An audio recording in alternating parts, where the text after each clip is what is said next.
Hello and welcome to another episode of Simply Tech. I've been using the Logitech F310 Gamepad with its dual controllers in the front and its USB wide cable. It's served me well over the past 2 years, but I thought it's time now for an upgrade.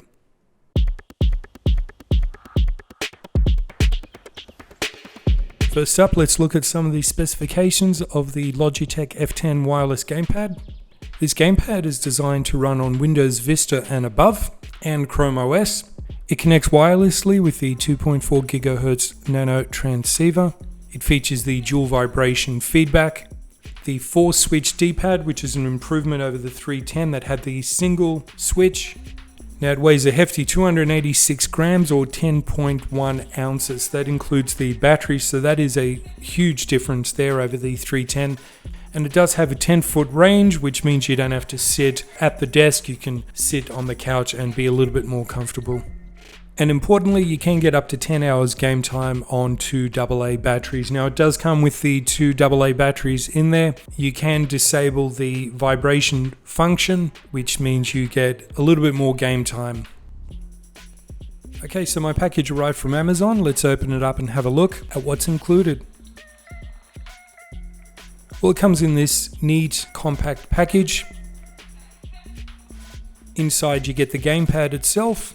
You get the getting started with the Logitech F710 little manual. You get a warranty card. What I like is you get this extension cable. It's 1.8 meters. It allows you to plug the transceiver in the front and place it closer to where you're playing. Now the gamepad itself, as I said, has a bit of heft to it. I do like the D-pad over here, which has the 4 switches. On the front, the 2 analog mini sticks feel premium. They offer a little bit of resistance in there, which is a huge difference compared to the F310. Now on the back, you do get the trigger buttons. Now the LB and the RB buttons do make a little bit of noise, and we'll hear that later on. They are quite clicky, is where the 2 buttons on the bottom, the LT and the RT, are actually more quieter. And lastly, on the back, we've got the X input or the D input. Now, for most modern games, you would leave it in the X input. And some of the older games, you would switch it over to D input. What that does is it switches the D-pad with the controller and vice versa.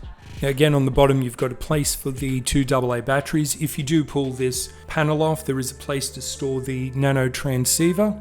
And one of the things that I do like about this is they've really worked on the finish. So this black finish used to be more rubberized in earlier gamepads, which wore out and became sticky, and you had to spend a lot of time with isopropyl alcohol removing it. Now, as we saw in the specifications, there is a bit of weight to this, so it does feel premium. Most of the weight comes from the vibration feedback and the analog triggers, and of course the battery. I'd imagine if you did remove that, you'd have a very comparable weight to the F310. Okay, so this is the accessory that does come with it. It's the transceiver extension cable. It's a standard USB-A cable. You just plug your transceiver in there and you can move it around to where you get good reception. Let's have a listen to what the controller does sound like.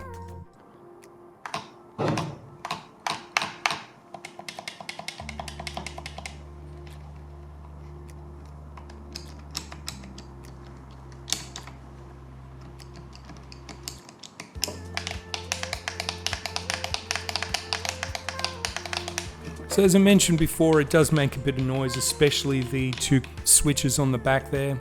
Let's have a listen to what it sounds like in gameplay. So I'll capture some gameplay here from The Evil Dead. And this is audio from the LUMIX FZ-80 and the GoPro Hero 4.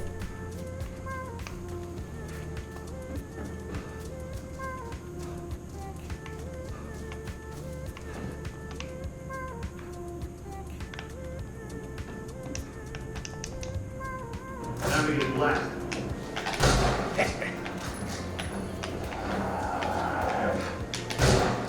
Hold on, gotta reload.